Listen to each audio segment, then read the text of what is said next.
पदार्थ किसे कहते हैं? तो बच्चों, आप इसके बारे में पढ़ चुके हैं। हाँ, इसका उत्तर है ऐसी इकाई जिसका द्रव्यमान हो और जो स्थान घेरती है उसे पदार्थ कहा जाता है। तो बच्चों, अगला प्रश्न, तत्व किसे कहते हैं? तो उत्तर है वह पदार्थ जिसे रासायनिक अभिक्रिया द्वारा और विघटित नहीं किया जा सकता, तत्व कहलाता है। इसके बाद एक और प्रश्न मैं आपसे पूछूंगा, तत्व की छोटी से छोटी इकाई कौन सी है? सही जवाब बच्चों, तत्व की सबसे छोटी इकाई परमाणु है।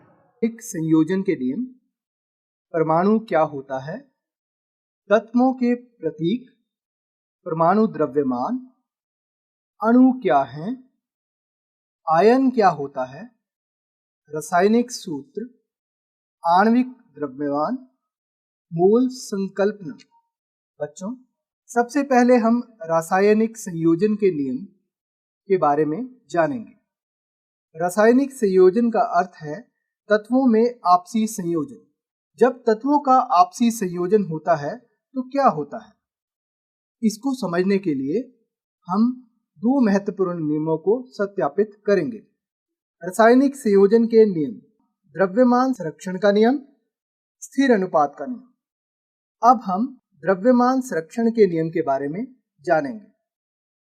जब दो या दो से अधिक पदार्थ आपस में रासायनिक अभिक्रिया करते हैं तो नए पदार्थ बनते हैं। एक रासायनिक अभिक्रिया में लिए गए पदार्थ और नए बने पदार्थों के द्रव्यमान में संबंध को समझाने के लिए आइए एक क्रियाकलाप करें। सबसे पहले एक शंक्वाकार फ्लास्क में कॉपर सल्फेट लें और एक परखनली में सोडियम कार्बोनेट का घोल लें। इस परखनली को शंक्वाकार फ्लास्क में इस प्रकार रखें कि परखनली में उपस्थित सोडियम कार्बोनेट विलयन फ्लास्क में उपस्थित कॉपर सल्फेट के विलयन में न मिले। इसके लिए परखनली को धागे के साथ बांधकर फ्लास्क में लटकाइए। अब पूरे सेटअप को तोल लीजिए। मान लीजिए इसका भार x ग्राम है। अब फ्लास्क को झुकाकर इस प्रकार घुमाइए जिससे कॉपर सल्फेट विलयन और सोडियम कार्बोनेट विलयन मिश्रित हो जाए। अब इस फ्लास्क को पुनः तोल कर देखिए। हम देखते हैं इसका भार भी उतना ही है जितना पहले था, यानी कि x ग्राम। इसका मतलब पहले लिए गए पदार्थों का भार और नए बने पदार्थों का भार बराबर है। मैं आपको एक और जानकारी दे दूं, अभिक्रिया के पश्चात यहाँ नए पदार्थ बने जो कि सोडियम सल्फेट और कॉपर कार्बोनेट है। इन अभिक्रियाओं के बारे में आप अगली कक्षा में विस्तार पूर्वक जानकारी प्राप्त करें। जैसा कि हमने देखा कि लिए गए पदार्थों का भार और नए बने पदार्थों का भार बराबर था, इसलिए इसके आधार पर लवाइजिए नामक एक वैज्ञानिक ने द्रव्यमान संरक्षण का नियम दिया, जिसके अनुसार किसी रासायनिक अभिक्रिया में द्रव्यमान का न तो सृजन किया जा सकता है और न ही इसका विनाश किया जा सकता है। बच्चों, आपको पहले नियम के बारे में तो जानकारी हो गई है। अब हम स्थिर अनुपात के नियम के बारे में जानकारी लेंगे। हम पढ़ चुके हैं कि यौगिक वे पदार्थ हैं जो दो या दो से अधिक तत्वों के रासायनिक संयोजन से बनते हैं। वह यौगिक के गुण तत्वों के गुण से भिन्न होते हैं। उदाहरण के लिए, जल एक यौगिक है जो हाइड्रोजन और ऑक्सीजन से मिलकर बना है। हाइड्रोजन और ऑक्सीजन दोनों गैसें हैं, जबकि जल द्रव है। जल का सूत्र H2O होता है। यहाँ पर दो को हाइड्रोजन यानी कि H के ठीक नीचे लिखा जाता है। इसमें दो हाइड्रोजन के परमाणु होते हैं और एक ऑक्सीजन का परमाणु। हाइड्रोजन का अपना परमाणु द्रव्यमान 1 ग्राम है, इसलिए जल में हाइड्रोजन कितनी हुई, 2 गुणा 1 यानी कि 2 ग्राम। इसी तरह से ऑक्सीजन का अपना द्रव्यमान 16 ग्राम है, तो जल में ऑक्सीजन का 1 यूनिट होने के कारण जल में इसका द्रव्यमान कितना हुआ, 16 ग्राम। यौगिक जल में हाइड्रोजन और ऑक्सीजन के द्रव्यमान का अनुपात 2:16 होता है। यदि हम इस अनुपात से सरल अनुपात प्राप्त करें तो हमें प्राप्त होता है 1:8। यह जो 1:8 है, यह इस बात पर निर्भर नहीं करता कि जल का स्रोत क्या है। इसलिए हम बता सकते हैं कि यदि जल को बनाने के लिए हमारे पास 3 ग्राम हाइड्रोजन गैस हो तो हमें कितनी ऑक्सीजन गैस की आवश्यकता होगी। अगर 1 ग्राम हाइड्रोजन बनाने के लिए 8 ग्राम ऑक्सीजन की आवश्यकता पड़ती है, जो कि हमें ज्ञात है कि अगर 1 ग्राम हाइड्रोजन के लिए हमें 8 ग्राम ऑक्सीजन की आवश्यकता पड़ती है, तो जल में हाइड्रोजन और ऑक्सीजन का अनुपात 1:8 है।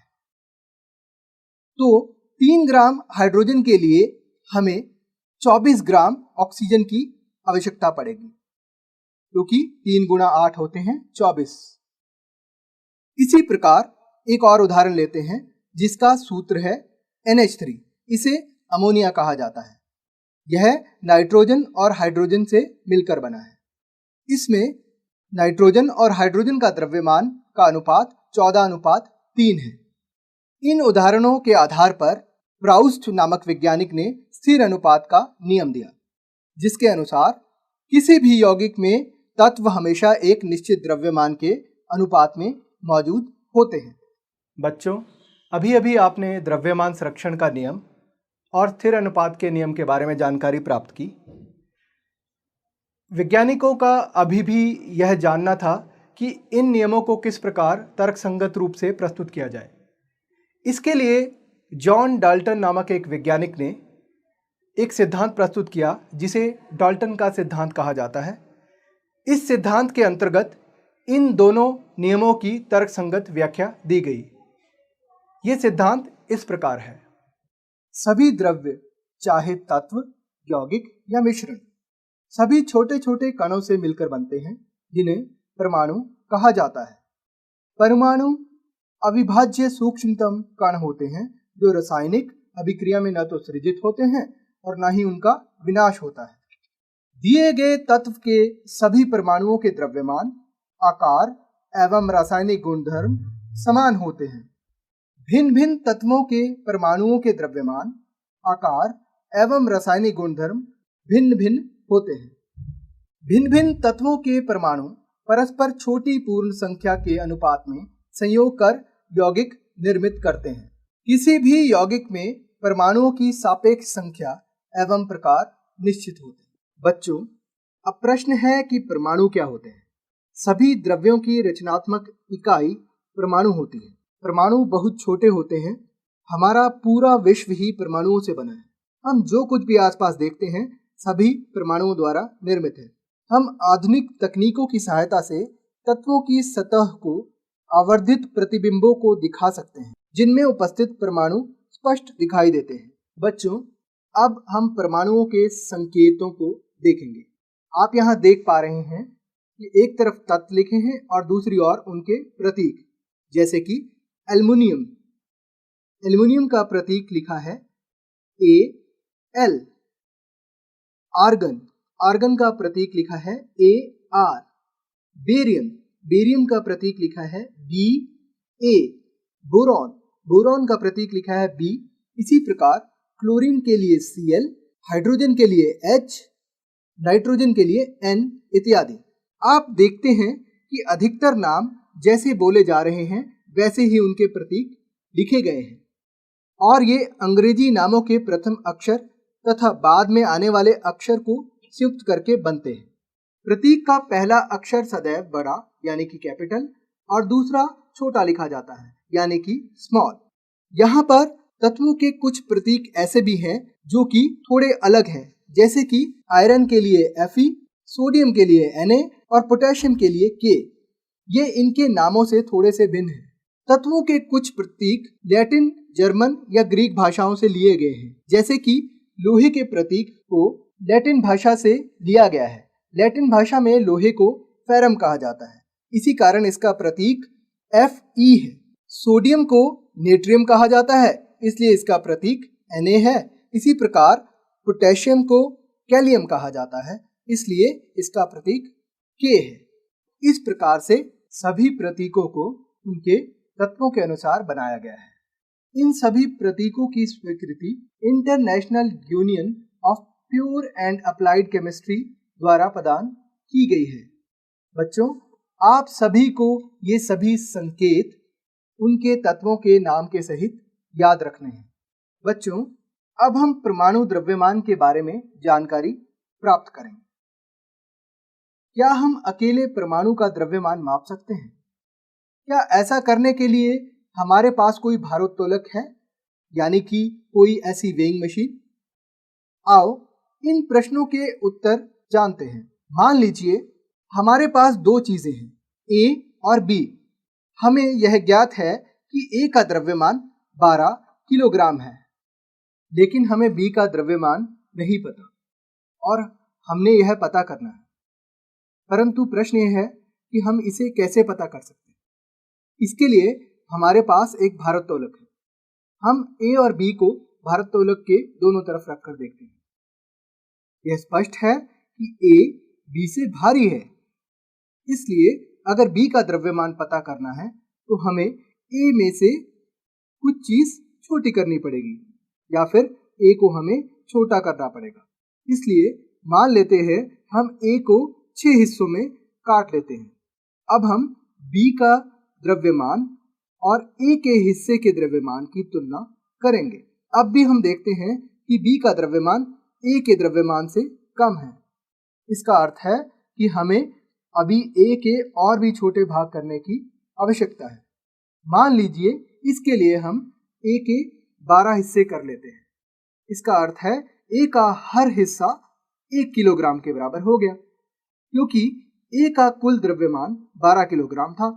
अब हम भारोत्तोलक में एक और बी और दूसरी ओर ए के 12 हिस्सों में से काटे गए एक हिस्से को रखते हैं। अब आप देख सकते हैं कि अब भारोत्तोलक संतुलित हो गया है। क्या अब हम बी का द्रव्यमान बता सकते हैं? हाँ, बी का द्रव्यमान दूसरी ओर रखे छोटे हिस्से के द्रव्यमान के बराबर होगा, जो कि 1 किलोग्राम है। इसलिए बी का द्रव्यमान भी 1 किलोग्राम ही होगा। क्या अब हम यह कह सकते हैं कि बी का द्रव्यमान ए के द्रव्यमान का 12वां हिस्सा है, यानी कि 1/12वां भाग है? बिल्कुल जिस प्रकार से हमने किया, इसी तरह से हम परमाणु द्रव्यमान भी निकालते हैं, क्योंकि हम सीधे तौर पर एक परमाणु का द्रव्यमान नहीं ढूंढ सकते। इसको कार्बन 12 के द्रव्यमान के साथ तुलना करके निकाला जाता है। अब प्रश्न यह है कि कार्बन 12 है क्या? कार्बन 12 कार्बन के समस्थानिकों में से एक समस्थानिक है और यह लगभग हर चीज में पाया जाता है। कार्बन 12 को मानक परमाणु द्रव्यमान की इकाई माना गया है और किसी भी परमाणु का परमाणु द्रव्यमान एक परमाणु द्रव्यमान इकाई के हिसाब से निकाला जाता है। कुछ तत्वों का परमाणु द्रव्यमान इस प्रकार है। हाइड्रोजन का परमाणु द्रव्यमान 1 ग्राम, कार्बन का 12 ग्राम, नाइट्रोजन का 14 ग्राम, ऑक्सीजन का 18 ग्राम, सोडियम का 23 ग्राम, सल्फर का 32 ग्राम और क्लोरीन का 35.5 ग्राम है। बच्चों, हमें यह परमाणु द्रव्यमान भी याद रखने पड़ेंगे। इसके पश्चात हम अब जानकारी ले लेते हैं अणु क्या होते हैं। ऐसे दो या दो से अधिक परमाणु का समूह जो आपस में रासायनिक बंध द्वारा या आकर्षण बल द्वारा जुड़े होते हैं, उसे अणु कहा जाता है। जैसे कि ऑक्सीजन गैस O2, इस अणु में 2 ऑक्सीजन के परमाणु हैं और यह अणु 2 ऑक्सीजन के परमाणुओं से मिलकर बना है। यह एक द्विपरमाणुक अणु है। अब हम जानेंगे परमाणुकता किसे कहते हैं। जैसा कि अभी हमने उदाहरण दिया था ऑक्सीजन का, जिसमें कि उसका सूत्र था O2 और हमने यह भी बताया कि यह द्विपरमाणुक है। तो किसी अणु की संरचना में प्रयुक्त होने वाले परमाणुओं की संख्या को अणु की परमाणुकता कहते हैं। इसके और भी उदाहरण हैं, जैसे कि हाइड्रोजन गैस H2, इसकी परमाणुकता 2 है, यानी कि यह द्विपरमाणुक है। इसी प्रकार कई अणु बहुपरमाणु भी हो सकते हैं, जैसे कि सल्फर, इसका सूत्र S8 है। इसके एक सूत्र में हमें 8 परमाणु दिखाई देते हैं। यौगिकों के अणु क्या होते हैं? भिन्न भिन्न तत्वों के परमाणु एक निश्चित अनुपात में परस्पर जुड़कर यौगिक के अणु निर्मित करते हैं। आइए एक उदाहरण देखते हैं। अमोनिया, जिसका सूत्र NH3 है, यहाँ इसमें 2 परमाणु हैं। यहाँ इसमें 2 तत्व हैं, नाइट्रोजन और हाइड्रोजन। नाइट्रोजन और हाइड्रोजन का द्रव्यमान अनुपात जैसा कि हम पहले भी जान चुके हैं 14:3 है। इन दोनों के परमाणु द्रव्यमान इस प्रकार हैं, नाइट्रोजन का परमाणु द्रव्यमान 14 है और हाइड्रोजन का 1।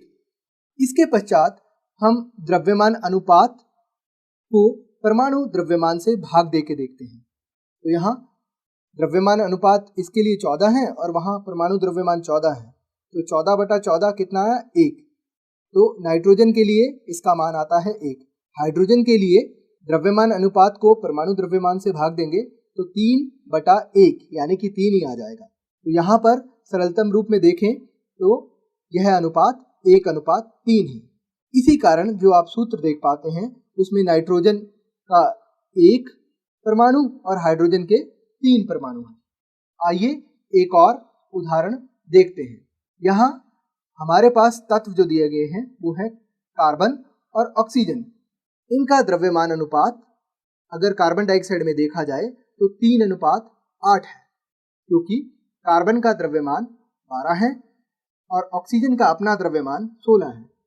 16 को 2 से गुणा करेंगे 32 आएगा। 12 और 32 का सरलतम द्रव्यमान अनुपात आ जाएगा 3:8। अब हम यहाँ पर परमाणु द्रव्यमान लिखेंगे। कार्बन का परमाणु द्रव्यमान 12 है, ऑक्सीजन का परमाणु द्रव्यमान 16 है। द्रव्यमान अनुपात और परमाणु द्रव्यमान अनुपात निकाल लेते हैं, यानी कि द्रव्यमान अनुपात को बटा लिखेंगे परमाणु द्रव्यमान से। तो यहाँ आएगा 3/12 और इसको काटने के पश्चात आएगा 1/4। वही ऑक्सीजन में 8/16 आएगा और उत्तर आएगा 1/2। यदि 1/4 और 1/2 को यदि सरलतम रूप में लिखा जाए तो यह अनुपात आ जाएगा 1:2। तो यहाँ कार्बन 1 आया, ऑक्सीजन 2 आए, तो यहाँ पर कार्बन के परमाणु आ गए 1 और ऑक्सीजन के परमाणु आ गए 2, तो हमारा सूत्र बना CO2 यानी कि CO2। इसके पश्चात हम जान लेते हैं आयन के बारे में। धातु एवं अधातु युक्त यौगिक आवेशित कणों से बने होते हैं। इन आवेशित कणों को आयन कहा जाता है। इन पर ऋणावेश अथवा धनावेश होता है। ऋणावेशित आयन को ऋणायन और धनावेशित आयन को धनायन कहा जाता है। इसका उदाहरण देख लेते हैं। यहाँ पर आपके पास सूत्र है सोडियम क्लोराइड NaCl। यहाँ पर Na जो हमें प्राप्त हुआ है वह Na+ यानी कि Na के ऊपर जमा का निशान जो कि एक धनायन है, और Cl जो हमें प्राप्त हुआ है वो हुआ है Cl के ऊपर एक घटा का निशान यानी कि ऋणायन। इन दोनों के मेल से ये सोडियम क्लोराइड बनता है। आइए यहाँ पर हम और भी आयनों के बारे में जानकारी प्राप्त कर लेते हैं। 2 या 2 से अधिक तत्वों के आवेशित कणों के समूह को बहुपरमाणुक आयन कहते हैं। उदाहरण के लिए सोडियम नाइट्रेट। सोडियम नाइट्रेट में 3 तत्व मौजूद हैं, सोडियम यानी कि Na, नाइट्रोजन N और oxygen O। Sodium nitrate sodium ion और नाइट्रेट आयन से मिलकर बना है।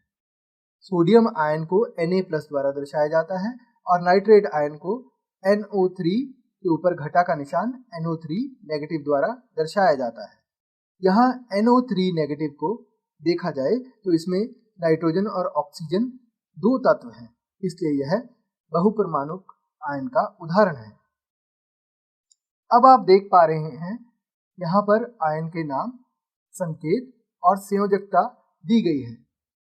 यदि हम बात करें एक संयोजकता वाले आयनों की तो इसमें आते हैं सोडियम जिसका संकेत Na+, पोटाशियम जिसका संकेत K+, सिल्वर जिसका संकेत Ag+ है।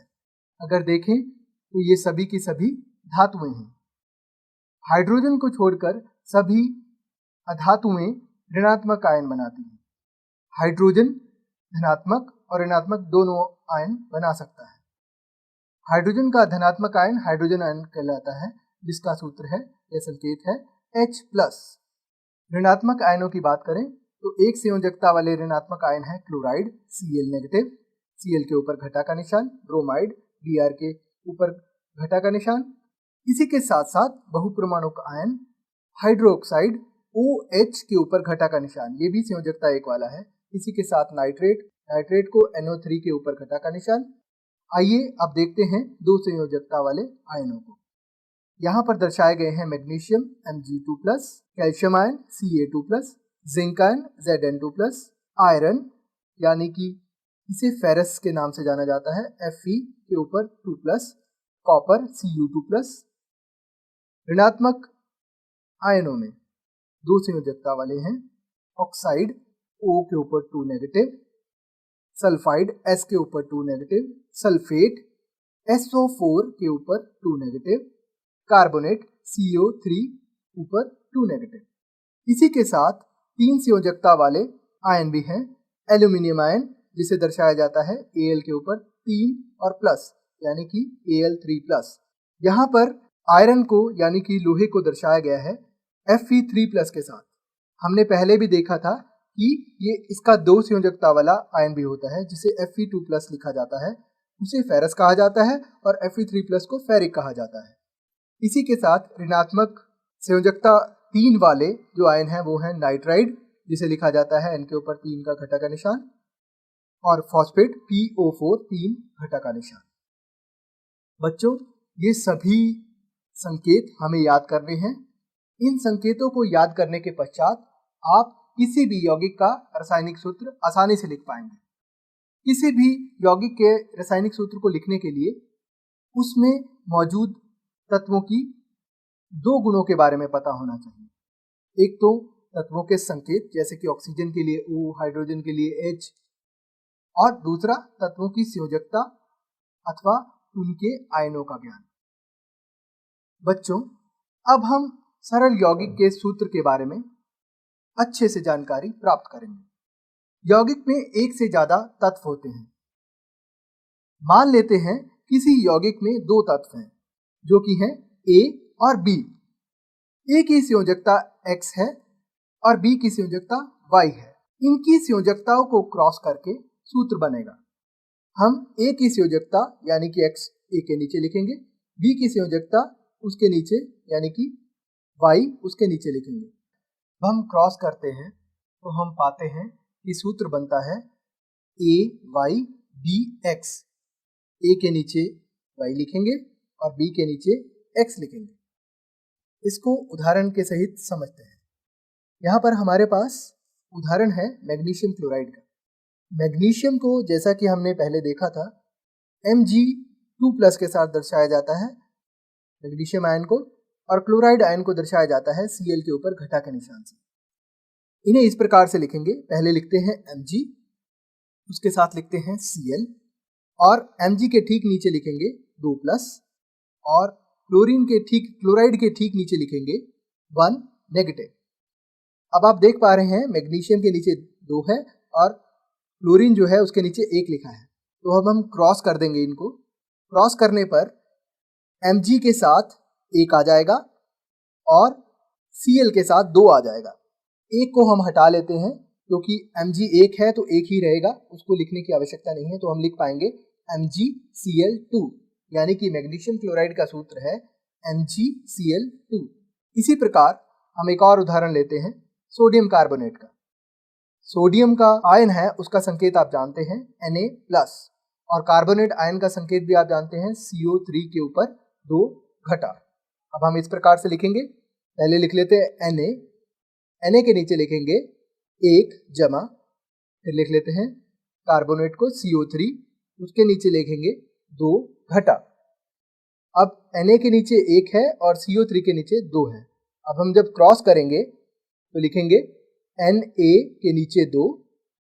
यहाँ पर हमारे पास बहुपरमाणुक आयन है तो उसे पहले कोष्टक में लिख लेते हैं, ब्रैकेट में लिख लेते हैं, ब्रैकेट डालेंगे CO3 और बाहर लिख देंगे 1। अब पहले जैसे कि मैं बता चुका हूँ कि 1 लिखने की आवश्यकता नहीं, हम सीधा लिख लेंगे Na2, कोष्टक हटा देंगे CO3। तो इस तरह से सोडियम कार्बोनेट का सूत्र बनता है Na2CO3। एक और उदाहरण ले लेते हैं, इसके बाद आप खुद से इसकी बाद में कर करके आप देख सकते हैं। तो यहाँ पर हम उदाहरण लेते हैं कैल्शियम सल्फेट का। कैल्शियम के लिए हम लिखते हैं उसका संकेत कैल्शियम आयन के लिए Ca के ऊपर 2 और जमा का निशान Ca2+। सल्फेट के लिए हम लिखते हैं SO4 और ऊपर 2 घटा का निशान। मैं लिख लूंगा Ca के नीचे लिखेंगे 2+, और दूसरा लिखते हैं SO4, उसके नीचे लिखेंगे 2 घटा। अब इसे क्रॉस कर देंगे, पर क्रॉस करने से पहले हम देख लें कि दोनों 2 और 2 ही हैं, तो दोनों के सरलतम अगर हम इसका अनुपात निकालें तो वो बनता है 1:1, यानी कि क्रॉस करने पे Ca के नीचे 1 आ जाएगा और SO4 को कोष्टक में लिखने के बाद 1 आ जाएगा। तो 1 तो लिखने की आवश्यकता नहीं, तो हम सीधा ही लिख सकते हैं CaSO4। तो इस प्रकार से आप कोई भी रासायनिक सूत्र उसके आयनों को देखकर बना सकते हैं। इसके पश्चात आइए बच्चों समझते हैं आणविक द्रव्यमान के बारे में। किसी पदार्थ का आणविक द्रव्यमान उसमें मौजूद परमाणुओं के द्रव्यमान के योग के बराबर होता है। इसको इकाई यूनिट U के द्वारा दर्शाया जाता है। उदाहरण के लिए जल का सूत्र है H2O। तो अब हम H2O के सापेक्ष आणविक द्रव्यमान का परिकलन करेंगे।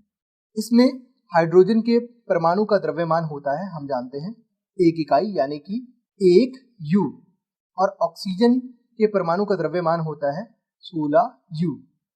क्योंकि पानी जिसमें 2 परमाणु हाइड्रोजन और 1 परमाणु ऑक्सीजन होते हैं का आणविक द्रव्यमान बनेगा 2 गुणा में 1 जमा 1 गुणा में 16, हल करके आएगा 18 U। तो यहाँ पर जल का सापेक्ष आणविक द्रव्यमान हुआ 18 यूनिट, 18 इकाई, इसे लिखा जाता है 18 U द्वारा। आइए अब बात कर लेते हैं सूत्र इकाई द्रव्यमान की। किसी पदार्थ का सूत्र इकाई द्रव्यमान उसके संघटक परमाणुओं के द्रव्यमानों के योग के बराबर होता है। ऐसा हम आणविक द्रव्यमान के बारे में भी कह सकते हैं। तो यहाँ पर हमारे पास एक सूत्र है CaCl2। इसका सूत्र इकाई द्रव्यमान पता करने के लिए हम जानते हैं कैल्शियम का परमाणु द्रव्यमान कितना है, 40 U है, और क्लोरीन का है 35.5 U। अब इसका सूत्र इकाई द्रव्यमान कितना होगा, कैल्शियम का एक परमाणु है तो 1 गुणा 40 U जमा क्लोरीन के यहाँ पर 2 परमाणु हैं तो 2 गुणा 35.5, 1 गुणा 40 होता है 40 U और 2 गुणा 35.5 आए 71 U, तो दोनों को जोड़ करके आता है 111 U। इस प्रकार कैल्शियम क्लोराइड का सूत्र इकाई द्रव्यमान आता है 111 इकाई यानी कि यूनिट। आइए अब बात करते हैं मोल संकल्पना की। मोल पदार्थ की वह मात्रा है जिसमें कणों की संख्या, चाहे वह परमाणु हो, आयन हो, अणु हो या सूत्र इकाई कुछ भी हो, उसे दर्शाया जाता है कार्बन 12 के ठीक 12 ग्राम में विद्यमान परमाणुओं की संख्या के बराबर। तो मोल के विषय में हम कह सकते हैं कि यह कार्बन 12 के ठीक 12 ग्राम में विद्यमान परमाणुओं की संख्या के बराबर होता है। एक मोल में 6.022 गुणा 10 की घात 23 संख्या होती है जो कि आवोगाद्रो स्थिरांक कहलाती है। यानी कि कार्बन परमाणुओं का एक मोल जो है वह बराबर है 12 ग्राम कार्बन के और 6.022 गुणा 10 की घात 23 कार्बन के परमाणु। यदि हम हाइड्रोजन परमाणुओं का एक मोल लिखेंगे तो इस प्रकार से लिखेंगे 1 ग्राम हाइड्रोजन के परमाणु और लिखेंगे 6.022 गुणा 10 की घात 23 हाइड्रोजन के परमाणु। इसलिए इसी प्रकार किसी भी कण, चाहे परमाणु है, अणु है अथवा आयन है, का एक मोल सदैव 6.022 गुणा 10 की घात 23 कणों की संख्या के बराबर होगा, जो कि आवोगाद्रो संख्या है। आइए अब हम मोलों की संख्या किस प्रकार ज्ञात की जा सकती है उसके विषय में बात करते हैं। मोलों की संख्या ज्ञात करने के लिए कुछ सूत्र हैं जिन्हें हम याद रखेंगे।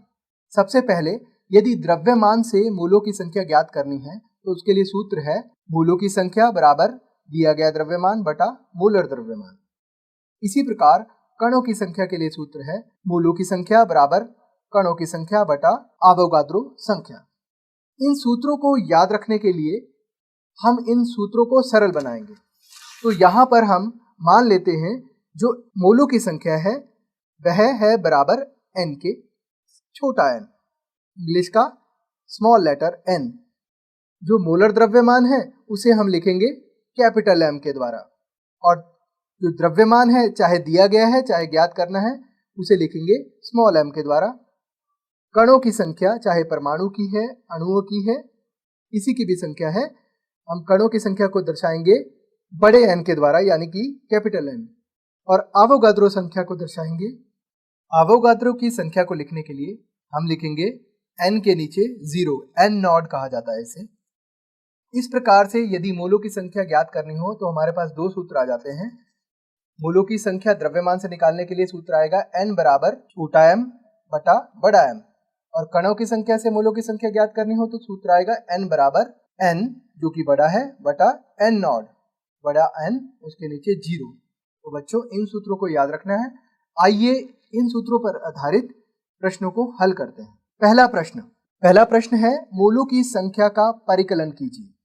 222 ग्राम कैल्शियम क्लोराइड में कितने मोल होंगे? तो बच्चों यहाँ पर हमें जो सूत्र है वह दिया गया है n बराबर छोटा m बटा बड़ा M, जहाँ की छोटा m जो है दिया गया द्रव्यमान और बड़ा M बराबर है मोलर द्रव्यमान। कैल्शियम क्लोराइड का सबसे पहले मोलर द्रव्यमान ज्ञात कर लेते हैं। तो कैल्शियम क्लोराइड का मोलर द्रव्यमान ज्ञात करने के लिए कैल्शियम का द्रव्यमान है 40 और क्लोरीन का द्रव्यमान है 35.5।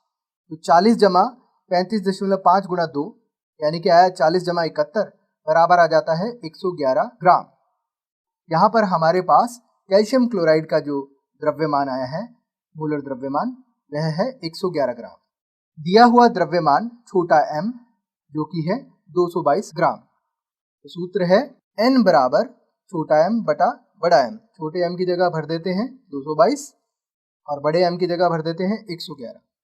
222 से 111 कट जाएगा, बराबर में आएगा 2। यहाँ मोलों की संख्या जो आई है वह है 2। अगला जो प्रश्न है वह प्रश्न है कणों की संख्या से मोलों की संख्या ज्ञात करना। प्रश्न इस प्रकार है 12.044 गुणा 10 की घात 23 हीलियम परमाणुओं की संख्या में कितने मोल हैं? इसके लिए सूत्र इस प्रकार है n बराबर बड़ा N बटा n नॉट, जहां बड़ा N दर्शा रहा है कणों की संख्या और n नॉट दर्शा रहा है आवोगाद्रो संख्या। बच्चों ये प्रश्न बहुत सरल है।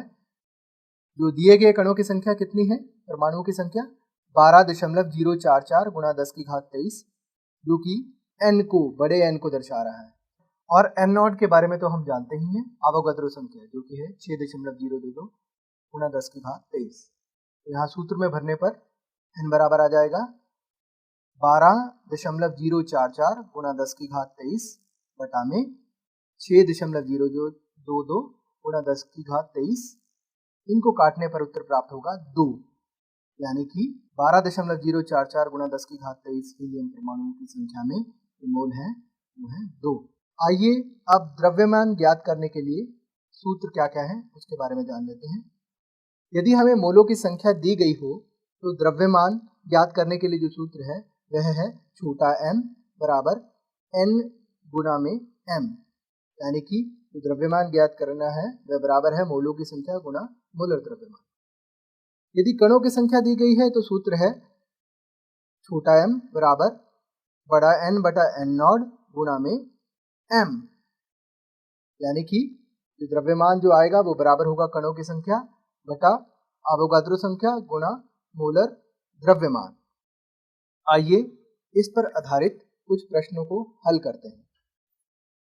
सबसे पहले 0.5 मोल n परमाणु, इसके लिए सूत्र है छोटा m बराबर बड़ा M यानी कि मोलर द्रव्यमान गुणा में n यानी कि मोलों की संख्या। प्रश्न बहुत सरल है। हम जानते हैं कि नाइट्रोजन का जो मोलर द्रव्यमान है वह है 14 और यहाँ पर हमें मोलों की संख्या दे रखी है 0.5। तो सूत्र में भरने पर m बराबर बड़ा M गुणा n, यहाँ पर भर देंगे, बड़े M की जगह भर देते हैं 14 और छोटे n की जगह भर देते हैं 0.5। अब इसे हल करें तो उत्तर आएगा 7 ग्राम। अगला प्रश्न हम करते हैं जिसमें परमाणुओं की संख्या यहाँ पर हमें दी गई है। तो कणों की संख्या यदि दी गई हो तो सूत्र होता है छोटा m बराबर n बटा n नॉट गुणा में m, यहाँ जो दोनों n है वह बड़े हैं। तो प्रश्न इस प्रकार है 3.011 गुणा 10 की घात 23 n परमाणुओं की संख्या से द्रव्यमान ज्ञात करना है। तो यहाँ सूत्र हमें पता है कि सूत्र है छोटा m बराबर n बटा n नॉट गुणा m। m है मोलर द्रव्यमान। तो नाइट्रोजन का मोलर द्रव्यमान आपको ज्ञात ही है 14 ग्राम। तो हम भर देते हैं, n की जगह भर देंगे 3.011 गुणा 10 की घात 23।